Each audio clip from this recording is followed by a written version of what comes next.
আপনারা দেখছেন news all India, আমিও দেখি, আপনারাও সবাই দেখুন। আশা করি ঠিক খবর, ভালো খবর আপনাদের কাছে পৌঁছতে পারবে।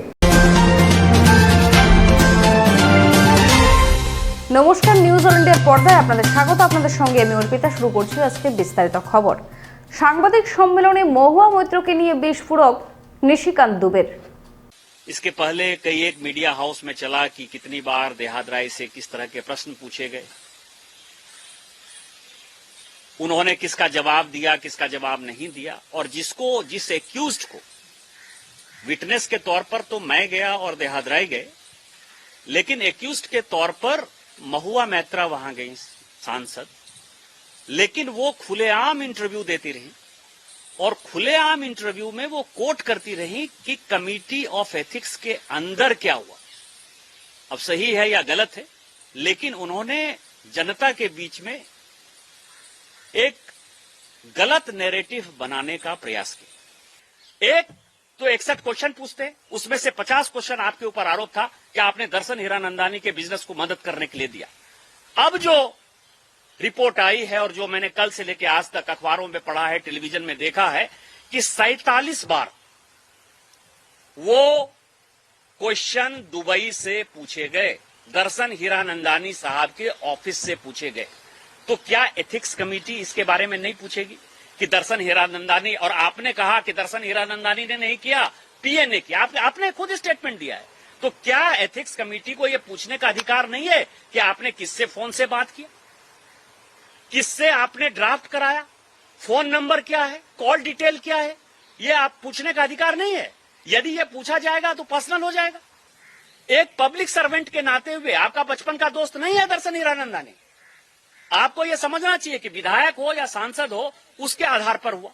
और आपने यदि उसको मंगाया तो एक बॉबी ब्राउन का जो कीमत है, बेस प्राइस यदि है तो 4,000 है। यदि चार बार आपने मंगा लिया तो 16,000 रुपया तो आपने ले ही लिया। और 5,000 से ज्यादा यदि आप गिफ्ट लेते हैं पब्लिक सर्वेंट के नाते तो आपको रिपोर्ट करना पड़ता है।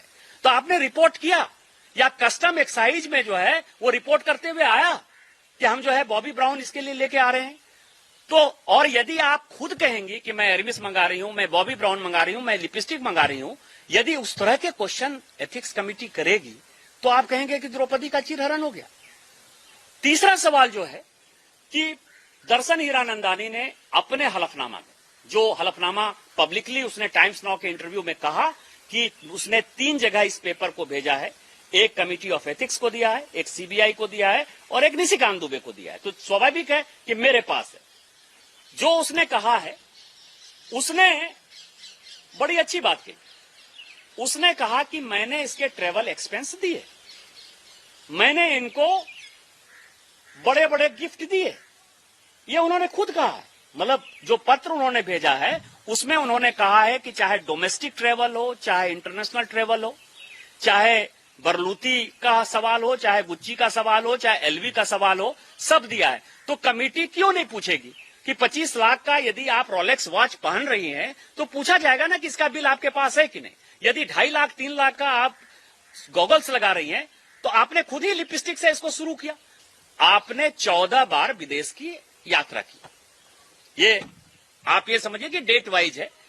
आप यूएस गई हैं, आप यूके गई हैं, आप यूएई गई हैं, आप फ्रांस गई हैं। तो जब इतनी बार आप गई हैं तो इनकम टैक्स आप कितना पे करती हैं, ये निश्चित तौर पर कमेटी पूछेगी। दूसरा, जब दर्शन हीरानंदानी ये कह रहा है कि हम इसके डोमेस्टिक और इंटरनेशनल दोनों ट्रेवल को हम स्पॉन्सर किए हुए हैं, उसने होटल बिल भी दिया हुआ है, एक ट्रेवल का बिल भी दिया हुआ है कमेटी ऑफ एथिक्स को। तो आप ये समझिए इसके आधार पर आपसे पूछा जाएगा कि नहीं कि आपने ये अपने इनकम टैक्स यदि आपका नहीं है तो आपने किस आधार पर ये दौरा किया, किस आधार पर इसका टिकट कटाया, किस आधार पर आप होटल में रही, कौन आपको गाड़ी भेजता था, वहां जो आप एक्सपेंस करते थे आपने, यहां से नियम है कि जिस ट्रेवल कंपनी से आप गई होंगी तो वो मांगा जाएगा।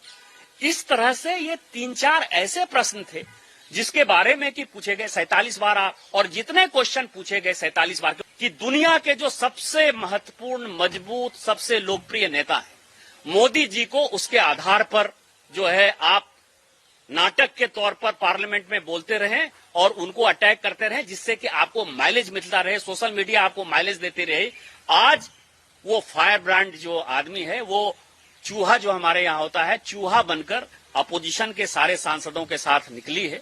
और जो कुछ भी एविडेंस हमने दिए हैं, देहाद राय ने दिए हैं, दर्शन हीरानंदानी ने दिए हैं, मिनिस्ट्री ऑफ आईटी ने, मिनिस्ट्री ऑफ होम अफेयर्स ने और एक्सटर्नल अफेयर्स ने दिया है, दुनिया की कोई ताकत महुआ मैत्रा को नहीं बचा सकती। और सांसद होने के नाते हमारा सर जो है झुका हुआ है। 11 বছরের পথ চলা শুরু আমাদের নিউজ অল ইন্ডিয়ার। 15ই আগস্ট 2023 থেকে নতুন সাজে নতুন রূপে নিউজ অল ইন্ডিয়া। আপনাদের কাছে অনুরোধ, আমাদের চ্যানেলটি সাবস্ক্রাইব করুন, লাইক করুন এবং শেয়ার করুন। সংসদীয় কমিটির বৈঠকে যোগ দিতে সোমবার দিল্লির উদ্দেশ্যে রওনা দিলেন সাংসদ দিলীপ ঘোষ। এদিন কলকাতা বিমানবন্দরে দাঁড়িয়ে বিজেপির সাংসদ দিলীপ ঘোষ কি বললেন শুনবো। সাধারণ মানুষ এরকম জানেন নেতারা কোথায় যেত, কে আসতো, কোথা থেকে টাকা আসতো, এ নিয়ে আলোচনা হতো। সেগুলো এখন তথ্যসহ ইডি জোগাড় করে কোর্টে দিচ্ছে। সেজন্য বারবার কোর্টে তো পেশি হবেই, কিন্তু জামিন পাবেন না ওনারা। এই যে এত বড় দুর্নীতির ভয়ঙ্কর কেস হয়েছে, অনেক তথ্য এসে গেছে, প্রমাণ হবে, সাজা হবে তার। আরজু মানেই আপনার মনের মতো ফার্নিচার। আসুন দেখে নিন আপনার পছন্দ অনুযায়ী অফিস বা ঘর সাজানোর জন্য নতুন ডিজাইনের ফার্নিচার। ডিজাইনেবল সোফা, আলমারি, ড্রেসিং টেবিল, অফিসের জন্য রকমারি চেয়ারের সাথে দোলনা, বিভিন্ন রকম ডিজাইনেবল ফার্নিচার। তাহলে আর দেরি না করে চলে আসুন আরজুতে। 74 Rajdanga Gold Park, Kolkata 700107। 52D Raja SC Mallick Road, Jadavpur, Kolkata 700032।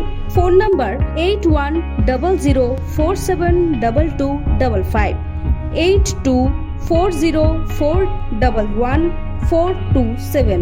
একের পর এক গাড়িতে ধাক্কা বাসের। বেহালায় ভয়াবহ পথ দুর্ঘটনায় জখম এক। ফের বেহালায় পথ দুর্ঘটনা। ঠাকুরপুকুরের 3A বাস স্ট্যান্ডে ভয়াবহ পথ দুর্ঘটনা ঘটল আজ। 235 নম্বর রুটের বাসের ধাক্কায় ক্ষতিগ্রস্ত বহু গাড়ি, জখমও হয়েছেন একজন। সোমবার সকালে ঠাকুরপুকুর 3A বাস স্ট্যান্ড দিয়ে কাকদ্বীপ ডায়মন্ড হারবার রুটের একটি বাস যাচ্ছিল। নিয়ন্ত্রণ হারিয়ে 235 নম্বর একটি বাসের পেছনে ধাক্কা মারে এবং 235 নম্বর বাসটি আরও 3টি গাড়িকে ধাক্কা মারে। অবশেষে মেট্রোর পিলারে গিয়ে ধাক্কা মারে দাঁড়িয়ে থাকা বাসটি।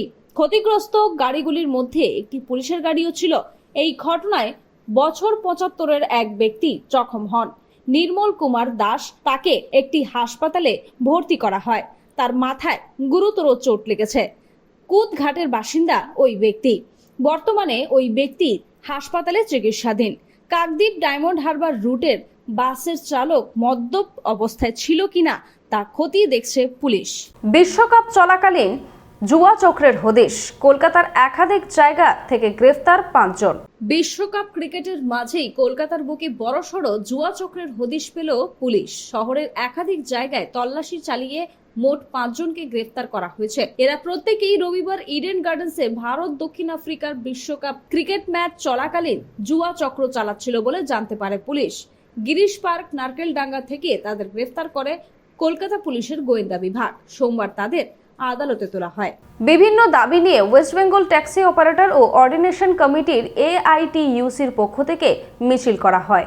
ওয়েস্ট বেঙ্গল ট্যাক্সি অপারেটর ও অর্ডিনেশন কমিটির AITUCর পক্ষ থেকে একটি মিছিলের আয়োজন করা হয়। সুবোধ মল্লিক স্কয়ার থেকে লালবাজার পর্যন্ত যায় এই মিছিলটি। ট্যাক্সি চালকদের মূল দাবি, ট্যাক্সি চালকদের উপর ট্রাফিক পুলিশের মিথ্যা মামলা এবং জুলুম বন্ধ করা ও ট্যাক্সি চালকদের উপরে অমানবিক অত্যাচারের বিরুদ্ধে কলকাতা পুলিশকে ধিক্কার জানায় তারা। তাদের আরও দাবি, সরকার যদি এনাদের দাবিগুলো না মানে তাহলে আগামী দিনে তারা বৃহত্তর আন্দোলনে নামবে।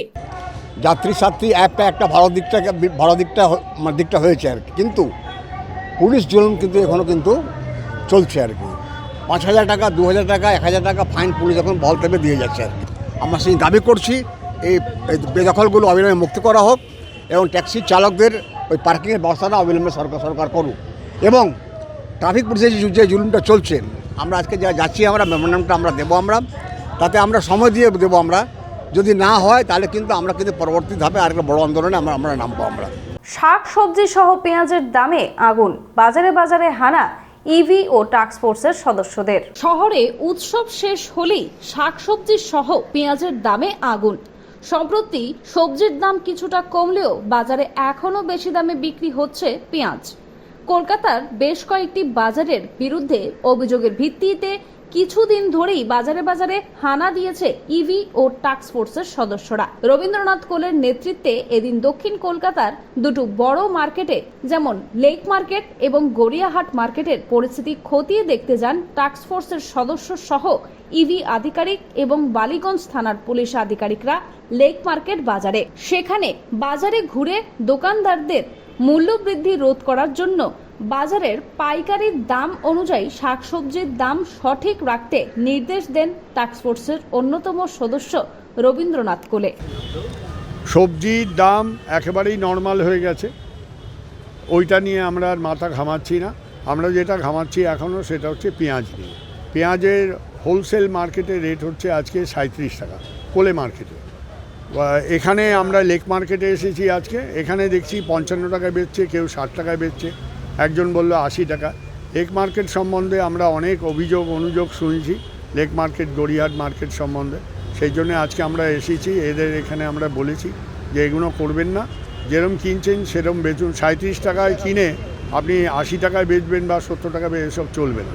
খবর এখনকার মতো এই পর্যন্তই। দেখতে থাকুন নিউজ অল ইন্ডিয়া। খবর মানেই আমরা। শুভরাত্রি। 11 বছরের পথ চলা শুরু আমাদের নিউজ অল ইন্ডিয়ার। 15ই আগস্ট 2023 থেকে নতুন সাজে নতুন রূপে নিউজ অল ইন্ডিয়া।